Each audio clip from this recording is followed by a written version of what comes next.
Thank you. Thanks, Jane. Thanks. Is this thing on? No, this little deal, yeah. Okay.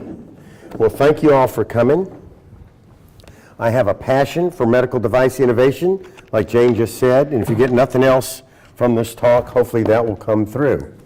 And so I've crammed way too much material in this presentation, so I'm going to talk really fast, and I've had 3 really big cups of coffee since 8 o'clock this morning.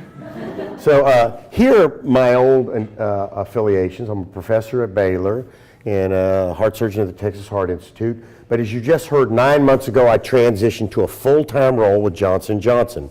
Because as you also heard, I've got a passion for medical device innovation. And it's always been my night and weekend job, or where I could get away and travel outside the U.S. to try it on patients outside the U.S. And now it's my full-time gig, and I'm really, really excited about that. Johnson & Johnson's graciously donated 5% of my time back to Baylor College of Medicine, so I got to keep my professorship and still get to operate some. So it's the best of all worlds. I don't have 90 U.S. patents. On last accounting, I have 172. That's an old bio.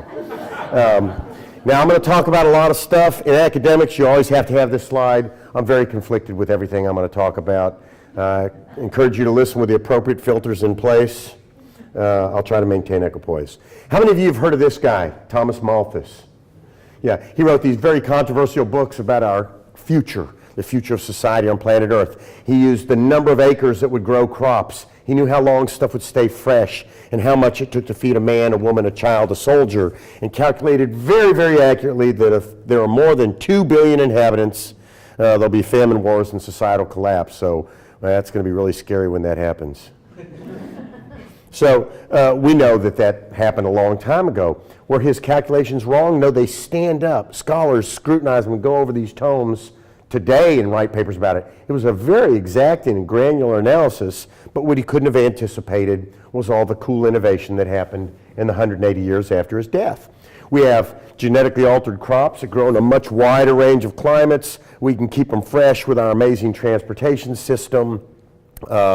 We can take artificial irrigation and turn an acre of desert into lush farmland, things he couldn't have imagined. So through innovation, we were able to circumvent this doom and gloom he predicted in all of our combined futures. So why is that important for this talk? Because we're facing a similar doom and gloom in healthcare. The amount we're spending taking care of ourselves, our loved ones, our kids, our grandkids, is increasing at a rate that's increasing 3.4 times faster than the rate of the gross domestic product, and that's unsustainable. In the next decade or two, it's going to affect us all. So what's the solution? Innovation, coming up with cheaper ways to diagnose illnesses earlier, to avoid major operations and major health care, to come up with ways to take care of diseases in a lower utility setting. And who's going to come up with that stuff? Well, the people in this room.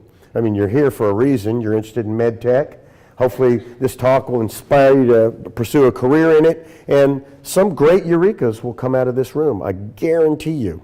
So why innovate in medical devices? Well, they're a lot easier than molecules. Molecules are invisible, you know, teeny little things. Medical devices are big plastic and metal things that really lend themselves to a home, do-it-yourself approach. And hopefully, if nothing else, I'll convince you of that during this talk.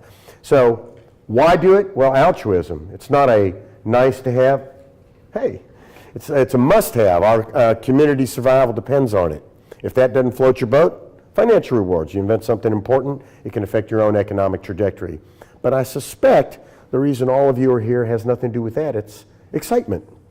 Do something meaningful with your world. You know, we're all here for a limited amount of time, and there's nothing more fun or more stimulating to work with really brilliant people doing really cool stuff.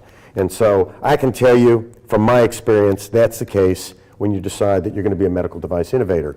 I don't think anybody's ever put it better than Nikola Tesla, who's my hero, who said, I don't think there's any thrill that can go through the human heart like that felt by the inventors. You see some creation of the brain unfold to success. Such emotions make a man forget food, sleep, friends, love, everything. My wife knows that drill. My kids know that drill. My old English sheepdog, Tommy, knows that drill. I'll take my meals in the garage when I'm working on stuff. when you're chasing a dream, when something's starting to come together, there's nothing more intoxicating. Now, I was very fortunate to get to work with this guy. Do you know who that is? Michael DeBakey. I was his last chief resident, legendary heart surgeon. Here he is at 98 years of age, 99 years of age, lecturing to medical students. He died later that year. But monumental achievements in innovation, and some of it sort of in a do-it-yourself fashion. This is one of my favorite pictures of him. In this picture, he's 7 years younger than I am now, sitting at his wife's sewing machine and taking Dacron polyester that he bought at Foley's, sewing it into a tube, and then replacing the aorta of a dog and showing you could replace blood vessels with fabric. What a monumental achievement, and yet he drove to Foley's. He said, "I have some fabric that won't dissolve." Took it, did the sewing machine experiment, and then sewed it in animals and changed the world. And that's another big point of this talk. Sometimes it is that easy, and the first step is getting up and driving to Foley's. Take action. So here's me in 1995. I was at Baylor College of Medicine for 11 years, 4 years of medical school, 5 years of general surgery. You had to be a general surgeon just to apply to the heart surgery program, and then 2 years, including 1 year as Michael DeBakey's chief. And they'd seen me in my short pants and short coat here in Houston. I had to get away, so I went up to Boston, ostensibly for a 1-year fellowship at Harvard. I ended up staying there 11 years and becoming a faculty heart surgeon there at the Beth Israel Deaconess, and here I am there just trying to get through operations without making a mess. Heart surgery is very daunting. I guess it's like flying a plane, except you walk away from your crashes. And so after I started getting heart surgery down and feeling comfortable, I thought it's time to start innovating. And there was something very interesting going on in heart surgery right then. This is a typical heart operation. That's the heart-lung machine. It's a big machine that we take blood out of the patient, we cycle it around, we add oxygen, we take out carbon dioxide, we cool it, we warm it, and we return it to the patient. Why? Because that way we can stop the heart and pack it nice and open it up and do what we need to do. Beautiful piece of technology, works great, but it's some of the risk of heart surgery. And for heart surgery on the outside of the heart, like bypasses, we thought, I'll bet there's a way to do it without using the heart-lung machine. And some guys in South America were doing it, primarily because of the economics, and a couple guys in the United States started doing it. They were doing coronary bypass without the heart-lung machine. And so I went and watched one of them do it. There were 2 guys in the United States doing it, and his assistant had a little 2-pronged fork and mashed down on the surface of the heart to try to hold it still while the surgeon operated. And it looked very stressful. In fact, the 3 of us that were watching that day, all heart surgeons, sort of were holding our breath while we were watching the operation. And at the end of it, he got a good result. We were all very congratulatory.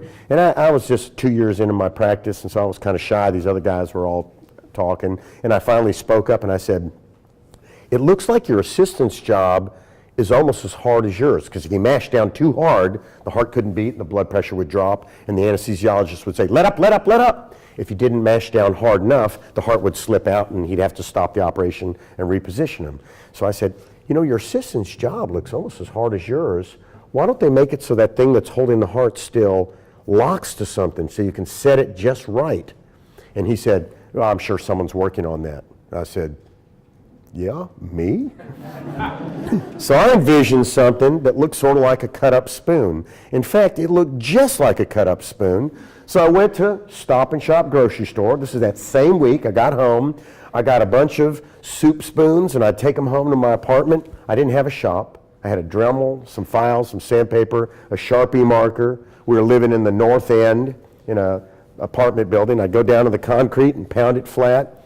And these are some of the early prototypes. And see these ones that have tape on them?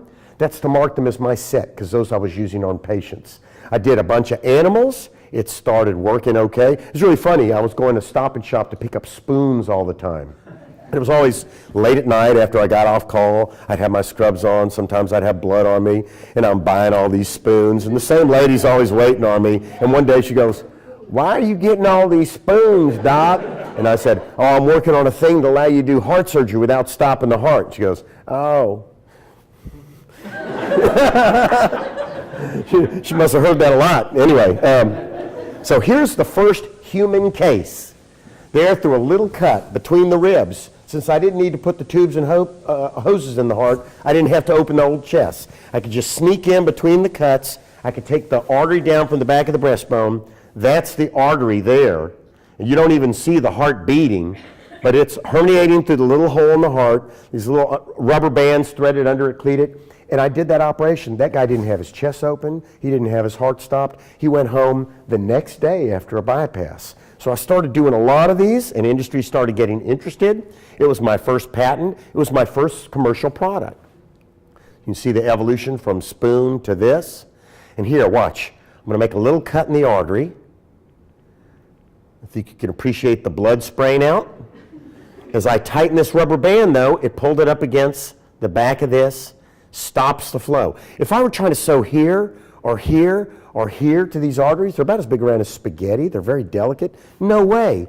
But in this little square was enough quiescence and no blood where I could do the same kind of sewing to which I've been accustomed. And it had no more technical sophistication than a McDonald's Happy Meal toy. It's a little piece of plastic. That device went on to be used in about 250,000 heart operations. It was sold to Genzyme, which became Genzyme Surgical, and boy, that ignited something in me. I was only 2 or 3 years out of training. There were full-page ads in all the heart surgery journals and stuff talking about it. Started a training program that every month we'd have 20 or 30 heart surgeons rotating through, and I thought, this is kind of cool. I want to do that over and over and over again. And lit in me a spark that has driven my professional career and now has resulted in me being in Johnson & Johnson. So at this point I had 120. Oops. Mom, I told you never to call me at Johnson & Johnson. I'll call them later. So I've summarized what I've learned in this. I'm going too slow. This is going to be over an hour. Is that okay? All right.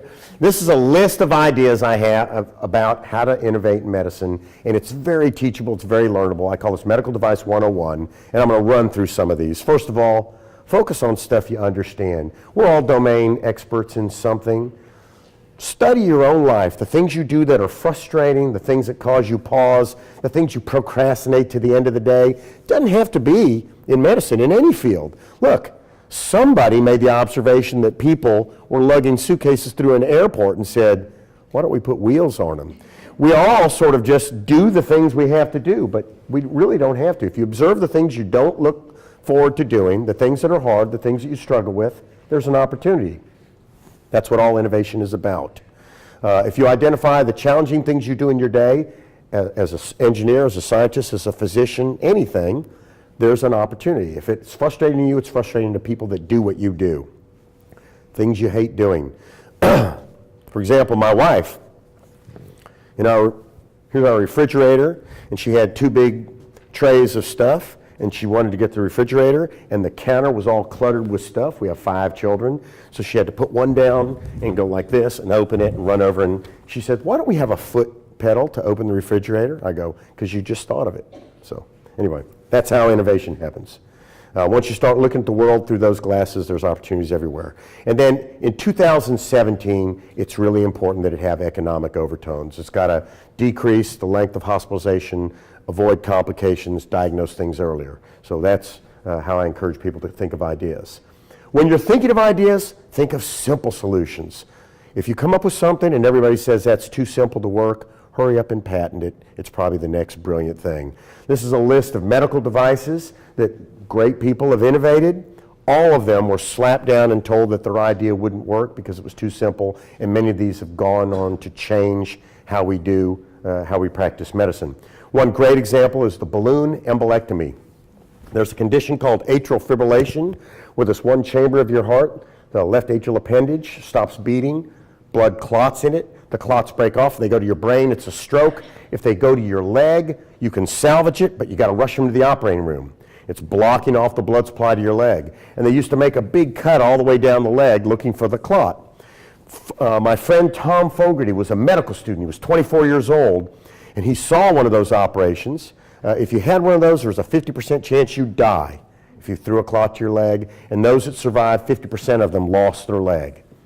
He actually went home and took a long plastic tube, cut off the finger of a glove, and tied it to it. Look, it's a balloon at the end of a catheter. It was the first balloon catheter. He showed it to the professor he was working with and said, we could thread this down the leg artery beyond the clot, inflate the balloon, and use it like a snowplow to pull out the clot. He said, that's interesting. They did some bench experiments, they did some animals, they tried it on 3 patients. They were able to save the legs on all 3. His professor, Jack Cranley, presented it at Grand Rounds at University of Cincinnati. In the audience was a president of the American College of Surgeons, just happened to be also a Cincinnati faculty. And after the talk, he stood and said, only someone as junior as a medical student would not understand why this won't work. Well, it's been used in 22 million procedures now and is the core product for developing Edwards Life Science. It's been wildly successful. Tom Fogarty's gone on and invented tons of stuff, but everybody told him it was a bad idea. It wasn't. It was a great idea. And that's something every innovator needs to learn. You know, if you think it's going to work, you got to try it, you got to see. Don't let anybody that doesn't know as much about it as you tell you otherwise. How about percutaneous? Oh, here's the catheter. There it is. How many of you have heard of percutaneous aortic valve replacement?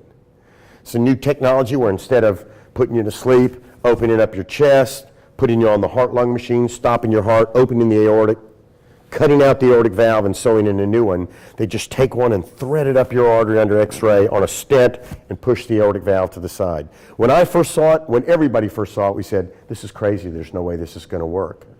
But they used the orthopedist principle. Do you know orthopedic surgeons? Do you know what the orthopedic principle is?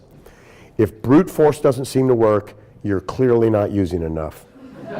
They just push the valve to the side, and now it is an $8 billion industry per year in the United States.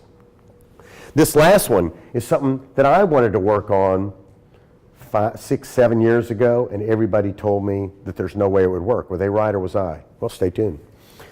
Be resourceful when prototyping. You got to make a prototype to see if your invention has any merit. And all of you, all of us, have the capability to do that if you're a little resourceful. How many of you remember MacGyver? Yeah, a little before most of your time, but he had like a mullet haircut, and he could repurpose things readily available in his environment to defeat terrorists, defuse nuclear warheads. He could do anything. If you understand MacGyver, then I think you'll immediately recognize this is medical device prototyping headquarters. If you have an idea, there's stuff here that you can kludge it together with if you're just a little creative on the aisles and every kind of fastener, every material, every shape, every geometry. In fact, the only thing they didn't have is soup spoons. That's why I had to go across the Stop and Shop. And you have to be open-minded. You have to open your filters and see everything for what it could be. This is a true story. A device I'm going to show you later on in this talk, I was prototyping. It was late at night. I was way caffeinated, sort of like I am now, and I needed a plastic tube this long that had column strength. Column strength means you can push it and it won't buckle. And it had to have a lumen, a channel through it that would permit something about as big around as dental floss. It was 10:40. The Home Depot in my neighborhood closed at 11. I drove to Home Depot with my sheepdog. I ran in, saw the guy in the orange apron and said, I need a little plastic tube, and described what I needed, and he said, yeah, what for? And I said, so that's not going to be helpful. And he goes, no, you see, if you tell me what you need, I can tell you where in the store to get it. And I said, no, but it's not like that. And he goes, just tell me, what are you going to use it for? I go, well,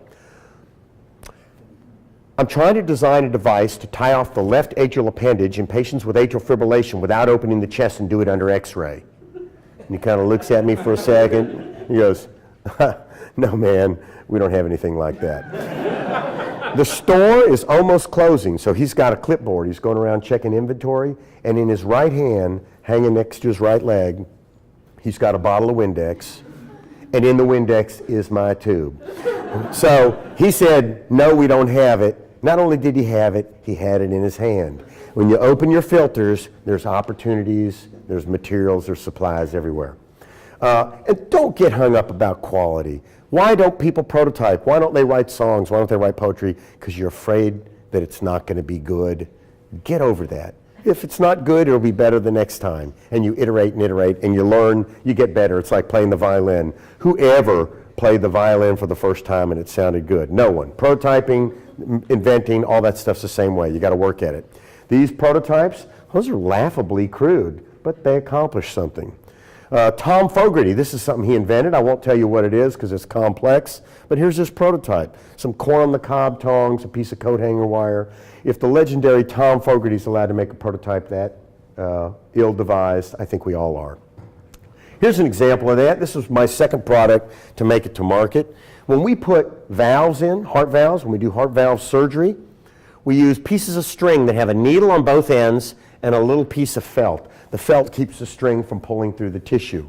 And so here's the red is the tissue inside the heart. And that hole, that D-shaped hole, is where the valve used to be. I've cut it out, and I've taken these strings and put them around the circumference of the hole and then around the circumference of the valve, and when I tie those, it'll make a watertight seal. You get that, right? Well, every other stitch, I have to go real close to the last one but not hit it. And I noticed that I took more time getting that precisely down, and all my partners did too. So I said, well, I'm just going to take them and combine them like this. So every time I place a needle, it'll place both of those ones that are supposed to be close right through the same hole, and there's no way I can stick this one with this one. They're following the same needle. So instead of doing 24 needles through the red tissue and 24 needles through the valve, it's now just 12, and the spacing's always perfect. And I was so proud of it. I thought it was brilliant. So I went to this meeting of key opinion leaders, all heart surgeons, all friends, and I presented it, and one by one they got up on the whiteboard and told me why it was a bad idea, why it wouldn't work, why it would tear the heart. And I went home with my tail between my legs and I said, you know what? I didn't do an adequate job explaining it. I didn't have any of these visual aids at the time, just me and a dry erase marker. So I didn't have the ability to do laser swedging of needles and make the suture path and do a demonstration, but I did have styrofoam, spray paint, and yarn. So I made this big mock-up of it, all in, probably $25, brought it back the next month and explained why all their things that they thought would make it a dangerous device weren't correct. They all endorsed it. It came to market, and I actually took that very styrofoam thing to the FDA to explain to them why it was okay and got it cleared, and it's now been used in 20,000 valve implants. It's now called the Next Stitch product. Here's my favorite application of the MacGyver principle. This is Bud Frazier, my partner, mentor, and friend. Led the development of all the pumps that they put in patients for heart failure. The one that Dick Cheney had, there are now 55,000 of these that have been implanted, and patients walking around with these pumps in place for over a decade. The pump is small. It uses a little turbine, takes blood out of the heart and pumps it into the circulation. Bud's not an engineer, but he is the consummate physician and physiologist, so he understands what the body needs, and was really the lead physician in embracing this and making this happen. And one moving part, so no flexible membranes and no valves. Prior to that, we had these big devices that used to go chick-um, chick-um, chick. But if it's doing that 100 times a minute, that's 52 million times a year. No man-made device could do that, so it only lasted a year or so. These seem to last forever. They're smaller and easier to implant. And so now there's tons of these pumps out. And Bud Frazier called me in Boston and said, hey, Billy, come down to Houston and help me redesign the artificial heart. And that seemed like the most exciting thing in the world, and that's why I moved back to Houston. So, here's the only artificial heart we have now. And you'll notice it has the word temporary in the title. Why? Because it has to chick 100 times a minute, 52 million times a year. A lot of the mechanism is outside the body, which is cool. You can replace it, and you do. Every 60 days, you need a new box. It unhooks right here. You have two air hoses coming through your body, but this device that's sewn inside your chest fails capriciously and unpredictably. There's one patient who's gone 5 years. 2 patients died at 4 years. There's no patient at 3 years. Several patients have gone a year, but because you don't know when it's going to fail, we have this device in 60 to 90 days while we're frantically looking for a heart to do a transplantation. And last year we did about 3,000 heart transplants in the whole country. Why? That's all the hearts we had. There were 500,000 people that died of heart failure. 500,000 people dying of heart failure, 3,000 transplants. And this is just for the patients that are waiting for a transplant. That's a great technology, but it's not what we need. Air hose and the big box. So I went to Home Depot, medical device prototyping headquarters, and I got drywall tape. Drywall tape, see this seam right here? No, you can't, because they put drywall tape over it and plastered it before they painted it. So that's what drywall tape is. And this is the bath and tile silicone. This is to keep your kid's shower from dripping through the ceiling into the pot roast. Took that stuff, Made a cone out of hard plastic, took Dacron polyester fabric, just like DeBakey used for his grafts, sewed it into a little cone. This is my garage shop, by the way. Made a little stockinette, my wife calls them dolly dresses, put it over the plastic cone and wrapped it in layers of drywall tape and fiberglass and made these. So drywall tape and silicone, so it could mush, it could accommodate the anatomy. I could cut it in the operating room so it was just the right size. I could sew through it and the needle holes wouldn't tear, wouldn't leak. And inside, it was a beautiful sheet of Dacron polyester, the stuff that DeBakey showed us you could have in the blood. And I took a cow, went on the heart-lung machine, took its whole heart out, and threw it away. Here's one of those devices attached to a tube of polytetrafluoroethylene, Gore-Tex. Sewed that to the heart and put a turbine in it. Sewed a second one to the left side of the heart and put a second turbine. Your heart's 2 pumps, right? So we need 2 turbines. One to take the venous blood and pump it to the lungs, one to take the bright red blood coming back from the lungs and pump it to the body. Crossed them and hooked it up, and there's that animal 7 weeks later walking on a treadmill. His heart only has 2 moving parts. There's no flexible components, there's no valves. That animal doesn't have a heartbeat or a pulse or an EKG. And we said, this is the beginning of something huge. The animal doesn't mind it. Do we need a pulse? Well, I can say pretty definitively you don't. And trying to make an artificial heart that beats, it's like trying to make an airplane with flapping wings. That didn't work. It was only once we abandoned trying to copy Mother Nature, and that's what we're doing here. And now we've done it in over 90, but here's our results of the first 65. We usually could get the animals out, about more than half of them, we could get them out a week. We could get them exercising on a treadmill. It was small, it used less power, it was easy to implant, and it wasn't going to wear out. So we decided we were going to try it on a patient. But we realized if we sewed drywall tape from Home Depot and bath and tile silicone into a patient, it could be a career-limiting move. So this stuff is about $6 for a 50-foot roll, and this stuff is $5 a tube. We looked for things in the hospital that could perform these functions, and we found this. This is hernia mesh.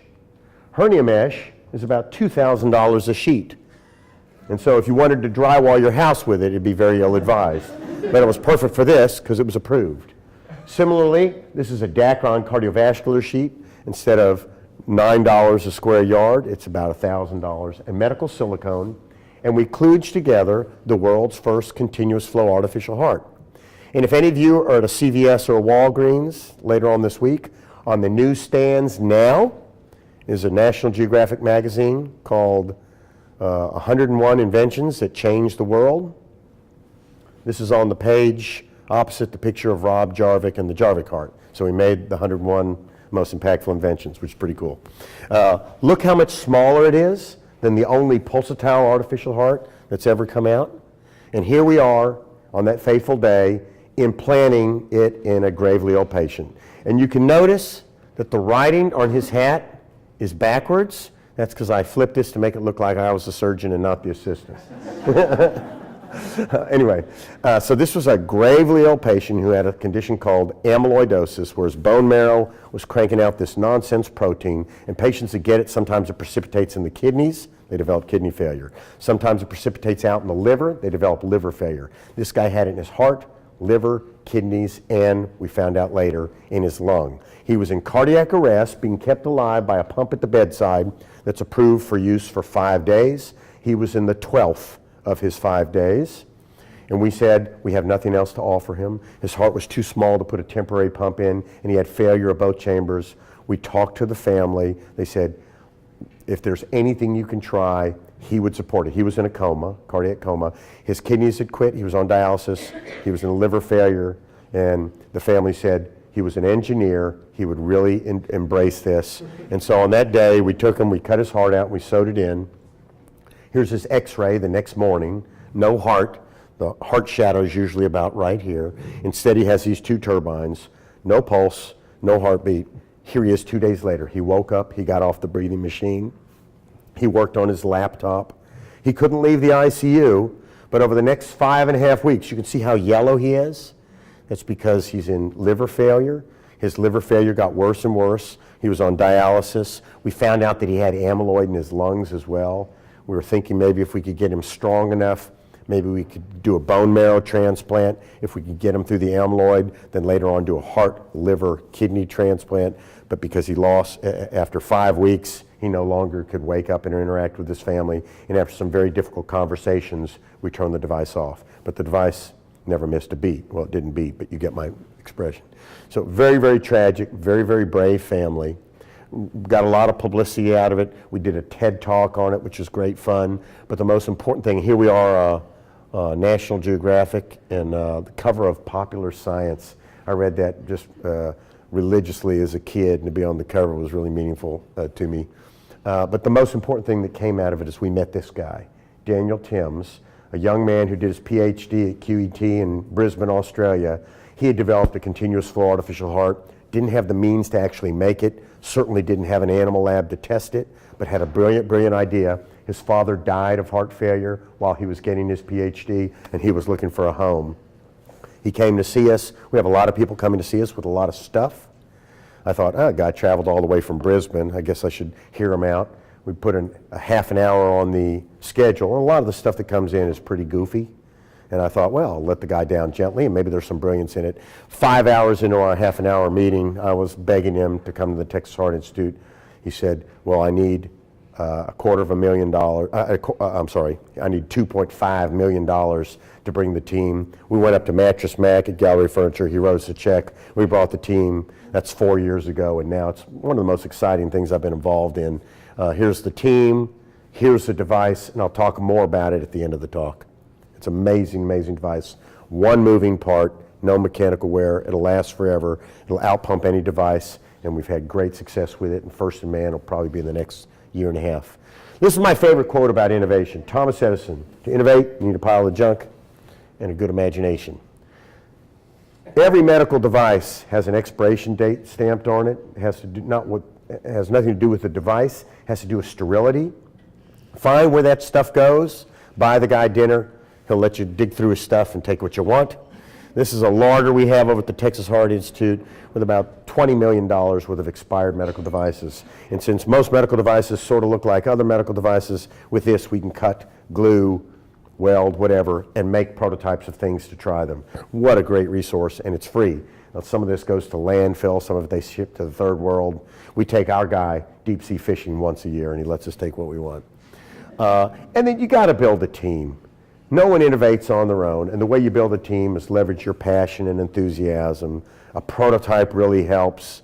People say, oh, you got to be careful of people stealing your idea. Yeah, so it's best to protect it, file a provisional, but you really got to socialize your ideas. First of all, people have great insights. They'll introduce you to the right people, and you can build that team it takes to do the right work. And I always try to find somebody who's done it before, who's just sold a company. And how are you going to convince them to do it? You go to them and you say, hey, if you write a business plan, I'll take your business plan, my prototype, my passion, your history of success, and we'll go out and raise money. And once we do that, you can pay yourself a rock star CEO salary. So they do it all for free for a piece of the action. You give them equity in the company. And if you can't convince them, either the idea is not that good or you're not passionate enough, and you need to have a better prototype or a better movie. It's very doable. That's how I've done it over and over and over again. You got to be a cheerleader. If you're not passionate about your idea, either you can't do that role. There are a lot of roles in innovation, but if you're not going to be the rainmaker, if you want to be the rainmaker, you got to be passionate. And if you can't get passionate over it, you got to reconsider whether it's that good of an idea. Because I think everybody in here, if you had a really brilliant idea, it would ignite passion in you. And then the innovator has to keep their eyes open. And one of the things you keep your eyes open is for new materials. When Dr. DeBakey saw Dacron polyester, he realized, wow, this is cool stuff. I can make a graft out of it. I can replace the blood vessels with this. When I first saw rare earth magnets, I realized they were something special. Have any of you played with rare earth magnets before? Yeah, I mean, they're incredible, and they're super cheap. The prices have come way, way down over the last decade or two. In fact, I encourage every one of you to go home, get on eBay, and order some magnets just to play with. They're so incredible, and they come up with stronger ones every couple years. And so my first innovation with magnets had to do with that little outpatching of the heart that I went to Home Depot that day and got the tube for. And it was a way to get that out of the circulation without opening you up. AFib causes strokes. Strokes are devastating. I thought if I could tie off the atrial appendage without opening you up, that'd be something that doctors would want to do. Here's why you get the strokes. The inside of the atrial appendage has all these nooks and crannies like a what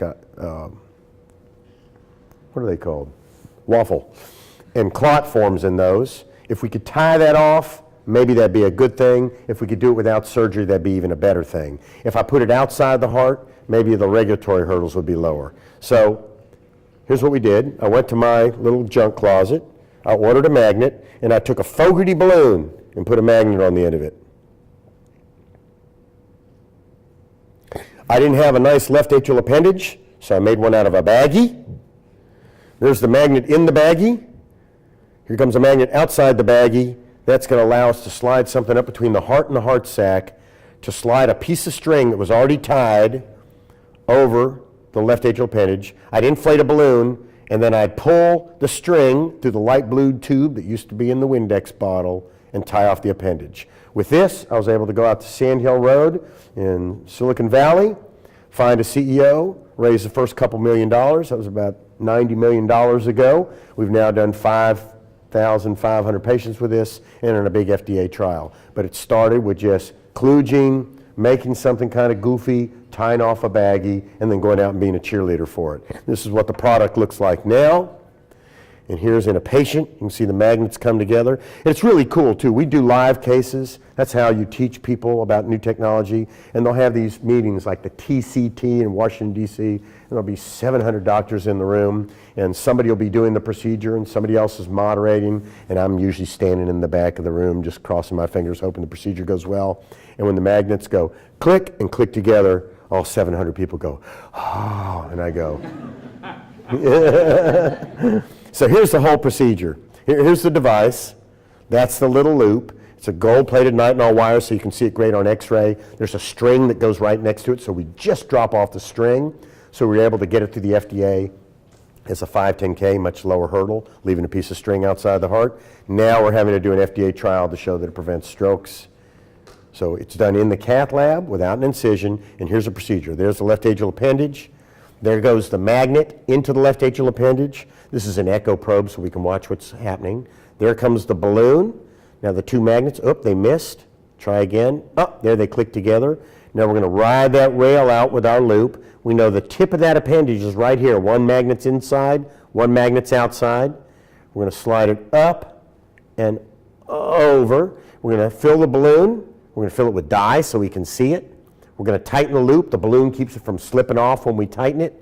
We're then going to deflate the balloon and pull the magnet out. We're going to tighten the string and take everything off, and no more left atrial appendage. How cool is that? Super exciting to see that go from something in my garage to a movie I made with a baggie to now helping people and preventing strokes, and there's probably 30 different papers out about that technology. So I thought, what else can I do with magnets? This is some goofy experiment I did. I fed a magnet to a pig. I mixed it with Purina pig chow and fed him that little magnetic Cheerio. This is to put in a feeding tube. Right now we have to take patients to the operating room to put in feeding tubes. I thought if I had a magnet inside the pig, maybe I could stick it with a needle. Oops, missed. There we go. The idea being that if I did that and I injected some dye and showed I was in the intestine, that I could thread a wire in and put a catheter with a balloon, and I'd put a feeding tube in without surgery. And I thought, this is kind of cool. And I showed it to a bunch of people, and it's always the case whenever you invent anything. Everybody said, well, that won't work because of this, that, and the other. And the reason they said for this is, well, pigs have a very skinny abdominal wall. I go, seriously? Pig? You mean pig? They go, well, but you know, they're like this, and all their fat's on their back. People, the abdominal wall won't work. So I listen to that. I always listen to criticism and try to weigh it and see if it's right or not. But I thought about this man. This is a very cool guy. Have any of y'all heard of Werner Forssmann? So Werner Forssmann, when he was a medical student, when he was in early 20s, he was down dissecting out cadavers. And he said, man, all veins go to the heart. And he looked at the veins, and they're thin-walled, but they're pretty tough. And he said, I'll bet we could thread something from a big vein and go all the way to the heart. So he talked to his advisor about it. And he says, no, young Werner, very too dangerous. You poke a hole, the patient bleeds into their chest, they die. He goes, well, sir, the veins are very thin wall, but they're very strong. And he goes, no, it's too dangerous, it's too dangerous. So Werner goes and thinks about it, and he's a good-looking guy. He goes and gives the hay baby to Gerda Ditzen. Gerda Ditzen is the nurse who's in charge of sterile supply for the hospital, and says, hey, Gerda, can you get me a urethral catheter? It was a long plastic tube that they would thread up past a kidney stone. And she goes, why, little Werner? And he goes, I want to see if I can thread it from a vein to my heart. And she goes, oh, my goodness, no, you can't have one. He goes, listen, Goethe, this is very important science. I need to try it. And she goes, no, you'll be killed. You'll be killed. I'll only let you have the catheter if you try it on me instead of you. And Werner goes, okay. So he takes her to the procedure room, and he straps her to the table, and he soaps up her arm and numbs it up. And he says, turn your head, my dear. She turns her head. He numbs up his own arm. He makes a cut on his arm and threads the thing up to his shoulder. He says, Goethe, I need your help. She goes, Werner, what have you done? He releases her. They run down the hall, like 200 feet down the hall and upstairs to the x-ray suite. This is in the 1920s. They didn't have fluoroscopy like we do now.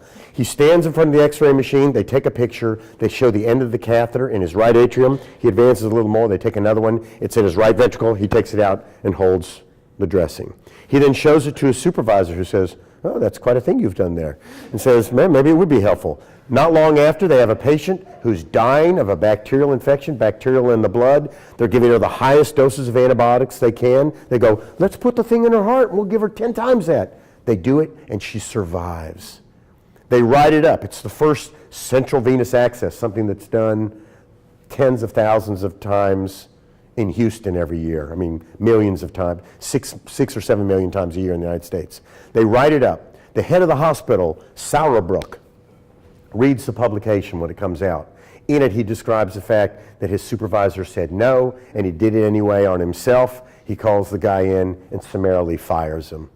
He says, you can't begin a career in surgery this way, the insubordination part. Werner Forssmann's career is irreversibly harmed. He spends the next several decades casting from job to job, never undoing this horrible, horrible strategic move he made. In fact, becomes an alcoholic. At one point is working for the Nazi Party as a urologist, and then his career falls completely apart. He's actually in a bar 20 years later, lamenting his bad lot in life, drinking, when a call comes in that he's won the Nobel Prize for developing cardiac catheterization. True story. So I admired that, self-experimentation to prove a thesis. So I ate the magnet. And I went in and said, hey, bud, to Dr. Fraser, goes, what are you doing? Remember that thing I did with the animal and the magnet? Yeah, the tube, the J tube thing? I go, yeah, look. He goes, what are you showing me? I said, I ate the magnet. What do you think? He goes, what do I think? I think you're crazy. So spent the next half an hour trying to talk him out of getting a psych consult on me. And then there was an emergency, and we ran to the operating room and ended up operating through the night, and I never got to find out where it went. And I found out, actually, that one of the toilets in my house has a ferromagnetic plate behind the ceramic. Who knew? It was really funny. One of the guys in my lab brought me an article a couple days later about a kid who'd eaten 2 magnetic toys, and one had been in one loop of bowel, another, and they'd gone together and eroded through and perforated his bowel, and he had to have an emergency operation. And I said, well, my average daily magnetic ingestion over my whole life has been 0.0, but I'll be extra cautious not to eat a second one. Anyway, he was trying to be helpful. Okay, keep your eyes open, not just from new materials, but watch Mother Nature. How many of you, this is a great quote by Winston Churchill, men occasionally stumble over the truth, but most of them pick themselves off and hurry off as if nothing's ever happened. If you just stop and go, I think it's Arthur C. Clarke who said one of the most impactful statements of science is not eureka, it's, that's weird, or how, that's interesting. And it's absolutely true. Edward Jenner, the guy who came up with the smallpox vaccine, everybody knew that the milkmaids didn't get smallpox. He's just the first one to ask why. When he was 8 years old, he heard one bragging to another one that her complexion would always be fair because she had gotten the cowpox. And Shakespeare described the milkmaid's complexion. It just wasn't until Jenner said, why does an infection with cowpox keep you from getting smallpox, and develop the smallpox vaccine. Alexander Fleming, they said that he left the window open. The window's way back, and it was permanently closed. It was painted shut. They knew to keep the windows closed because the mold spores would keep the bacteria from growing. Everybody knew that. He's just the first one that said why, and he saw that big penicillium culture and kind of put it together. And then we noticed that every once in a while, a patient would get shot or stabbed and would develop a perfect connection between the artery and vein injured by the injury. So this is a guy who was stabbed in the thigh by his wife with a kitchen knife. It went through the artery and hit the vein, and you can see when we inject dye down the artery, it fills up the vein. And I had seen patients like this from time to time. I saw a young man who got stabbed in the arm 3 months earlier, came into the emergency room, had big veins that dilated up, and I said, oh, he must have hooked the artery to the vein by a stab wound. And I looked up in the big textbook, the vascular trauma textbook, and it said, you have to take these guys to the operating room and fix the holes. They'll never close on their own, and if you don't do it carefully, they'll recur. I said, okay, never close on their own. If you don't do a good job, they'll recur. Well, we do these connections between artery and veins all the time on purpose to allow people to get dialysis access. It's called an AV fistula. What we do is, here's the artery, here, hooked to the vein, and what happens is the vein dilates up over the next month, 2 months, 3 months, and that allows the nurse in the dialysis clinic to stick needles in and has brisk enough flow to allow dialysis. But half of these things close off in the first 6 months. So with my dexterous fingers and my magnified vision and my 300-watt light, half of mine close off, where this guy with a pocket knife can stab somebody and get better results. So I tried to track him down so he could teach me his technique. No, not really. There was something about the biology of trauma. So we decided we were going to copy this. I got some magnets. I got some catheters. Can you see a pattern emerging? Made these 2 catheters. The blue one's going to go in the vein. The red one's going to go in the artery. They got magnets that are going to bring them together. A little piece of metal here on this one, a piece of metal on that are going to line up. I'm going to fire cutting electricity, radio frequency current through it, and see if I could blast a hole in the artery. Okay? Here we are in the animal lab. There goes one of them up the artery of a sheep. There's a stack of magnets. There's the little electrode. Here comes one up the vein. They line up. I go zap. I then take them out. And when I injected dye, holy cow, it lit up the artery and the vein. With that, I was able to raise the first $2 million, build a team. That was $60 million ago, and we now have done our first 300 patients with this thing. It's done in the cath lab, not in the operating room. There's one that goes in the vein, one that goes in the artery, a little spring-loaded electrode. Here are all the really strong magnets through each catheter. They're going to bring them together. And we actually injected some plastic into a cadaver's arm, blue in the veins and red in the artery, and dissected the tissue away and identified this place where the artery and vein were right next to each other. Then here we are in Asunción, Paraguay, doing the first patient. There goes one catheter into the artery. Here goes the second catheter into the vein. You can see all the little magnets like streetcars. We're going to rotate them. They click together. We pull out the electrode. There's the little electrode. We go, okay, here goes. We zapped it for a second. We pulled everything out. When we inject dye in the artery, it lights up all the veins. We've done this over and over and over again now. They work better, they dilate faster, they mature quicker, they're usable in less time, and our patency rate is twice what surgery is. This will be in every hospital on the planet, we think, and we're really excited about it. The last thing I encourage people to do, and I'm almost at an hour, is to expand your skill set. How many of you know how to do PowerPoint? Everybody, yeah. How did you learn PowerPoint? Who taught you? Did you go to PowerPoint school? No, you just mess with it, right? It's so intuitive. How many of you know how to do computer-aided design? Okay, that's pretty good, actually. And usually, I mean, doctor things, people kind of check their watch and look at their feet.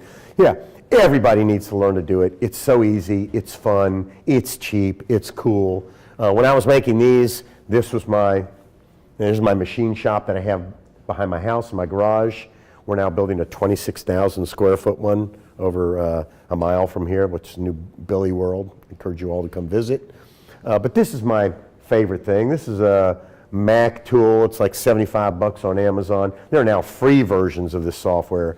If you learn to do this, you can make anything you can imagine, and then you take it to a 3D printer and bring your ideas to life. So you can take this and turn it into this, and then you can do the experiment. You can prove the thesis that what you've designed is of value, and that's my favorite thing to do. This is a project we're working on now. And why do I talk about 3D printing? Because it's changing the way we design things, it's changing the way we prototype things, it's accelerating the pace of innovation, and that artificial heart I showed you, we couldn't have done it if it weren't for 3D printing. This thing exists as a computer file, and we iterate in plastico, meaning we redesign here's the device. One moving part, a two-sided impeller, suspended in a magnetic field. There's the motor. Those are the coils that keep it levitated. One side pumps the venous blood. One side pumps the arterial blood. It micro-adjusts its position 2,000 times a second. Actually, 20,000 times a second to keep levitated, but it makes a decision on the relative efficiencies of the two sides 2,000 times a second. It lives as a computer file, so we can print parts to try every one of them and optimize it. We can actually take the printed plastic hearts and sew them in animals. So here's a cow standing up saying, seriously, I have a printed plastic heart, guys, really? But it allowed us to figure out the geometry. And once we got it right, we actually printed it out of titanium. This is SLS, selective laser sintering. Fine metal dust, a laser melts the dust together. It then lays down another layer of dust, does that again, another layer of dust. It does it all night long. We come in the next morning and put on our respirators. You can't breathe this titanium dust, it's really bad. And brush away the dust, and there rising like Venus from the mist is our continuous flow artificial heart made of metal. We then buff it up. It's been the adventure of a lifetime. Here's our team over at the Texas Heart Institute lab. We've got a brilliant team of hardworking, super smart people that allow us to do this kind of work. And it's been the privilege of a lifetime to be part of that organization and to at least lead these efforts from a surgical perspective. There's a cow there with that Bivacor device, and half as big as a can of Coca-Cola. There's another one. There it is. In all things related to circulatory assist, the Diet Coke is the uniform volume, standard volume measurement. The last thing I want to say, and I'm right at the end, is to persevere. So innovation is a double-edged sword, right? You're working on stuff you don't know if it's going to work, and you can invest tons of time, energy, and even money doing things that ultimately are worthless. But don't let anybody tell you it's worthless until Mother Nature definitively tells you it is, and sometimes she's not even right. How many of you recognize this photograph? Who is that? Which Wright brother? It's Orville, right? Did you read the David McCullough book? Anyway, it is Orville. So they flew 852 feet at Kill Devil Hill in Kitty Hawk, North Carolina. The guy who took this picture, it was the first photograph he'd ever taken, arguably one of the most famous photographs in the world, with a $50 camera, which is a real high-end camera back then. Now roll forward 5 years, 1908, they've sold exactly 0 airplanes. They spent a fortune of their own money. Their bicycle shop was doing okay, but they were ambitious. Well, the head of the president's liaison to the Air Corps, they had an Air Corps before they had airplanes, was Alexander Graham Bell. The only thing they had were kites and balloons. And you could take a soldier and raise him way up in the air with a hot air balloon, and with binoculars he could look around and say, okay, bring me down. I saw the other army. There's 2,000 of them. They've got 100 horses. They've got 6 cannons. All right, great. But you couldn't release them because then you were victim to the prevailing winds, and even if the winds were in the right direction, he couldn't come back and report what he saw. Well, Alexander Graham Bell believed that there was a military application for heavier-than-air fixed-wing planes because you could go out looking for them wherever they were, and you could find them, and then you could turn around and come back and report. And hey, while you're on top of them, you could drop stuff on them, you know? So they thought, very interesting. So they sent an envoy out to Fort Myer. Orville was at Fort Myer. And Wilbur was over in Le Mans putting on demonstrations. And Orville took up 2 of the guys the first day. They took turns flying, and they wanted to see if you could be a military strategist while going that fast and that high. The next day, Thomas Selfridge was 26 years old, a little arrogant. He didn't really believe in the virtue of flight. He made that obvious. While they were flying, they took this famous photo. So there's Orville and Thomas Selfridge, and you can see people from the press there at Fort Myer. And if you look at this photo carefully, you can see this right propeller looks like it's not spinning true. Right after that photo was taken, the propeller broke off, shot through the canvas, sheared off half of the right wing. The thing took a 70-degree incline and crashed into the ground. Lieutenant Thomas Selfridge got a depressed skull fracture and died 4 or 5 days later. Orville got an open femur fracture, spent the next 8 months in traction and the rest of his life in intractable pain, walking with a cane. First person to die as a passenger in a plane. How many of you have been in an airplane? Yeah? So if aviation can move on and become as impactful as it is today, 14,400 domestic flights every day in the United States, that let me just suggest that when you have your minor setbacks in your innovative efforts, you got to just put your feet apart, brush yourself off, and proceed a little harder and a little smarter. Anyway, thank you very much. I hope you've enjoyed what I had to say.